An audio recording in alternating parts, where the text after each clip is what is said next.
আমার mood swing ব্যাপারটা হলো 2024-এর গরমকালের মতো। কখন গরম এলো, কখন বৃষ্টি হলো, কখন ঝোড়ো হাওয়া দিল, কখন তুফান চলে আসলো, কিছুই বুঝতে পারি না। সেকেন্ডে সেকেন্ডে মুড সুইং, সেটা কি শুধুমাত্র নিজস্ব আমার একার হয় নাকি সবার ক্ষেত্রে হয় সেটা আমি জানি না। এই তো কিছুক্ষণ আগে সুন্দর করে সবার সাথে গল্প করছি, হাসছি, মজা করছি, সেই আনন্দ করছি। হঠাৎ করে কিছুক্ষণ পর দেখছি মাথা গরম হয়ে গেল। পরে যখন চিন্তা করি যে কী নিয়ে মাথা গরম হয়ে গেল, মনেই পড়ে না। হঠাৎ করে কত বছর পুরনো কোনো একটা কথা মনে করে কান্না পেয়ে যায়। এত তাড়াতাড়ি চেঞ্জ তো আমাদের ভারতবর্ষের নেতাদেরও হয় না, যত তাড়াতাড়ি চেঞ্জ আমার মুড হয়।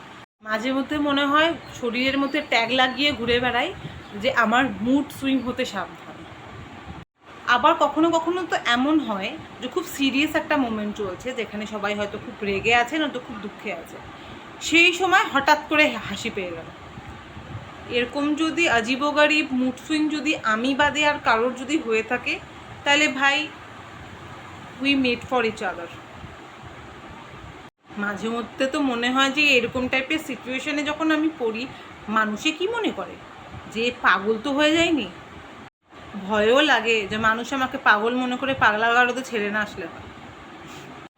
কিন্তু ভাই নিজের মুড সুইংকে যে কন্ট্রোল করতে পারি না। আমার মুড সুইংয়ের কথা বলতে গেলে সকাল পেরিয়ে রাত হয়ে যায়, তাও মুড সুইং পুরাণ শেষ হবে। আমি বাদে যদি এরকম আরও কারোর মুড সুইং হয়ে থাকে তো ভাই আসো, একটু গলাগলি করি।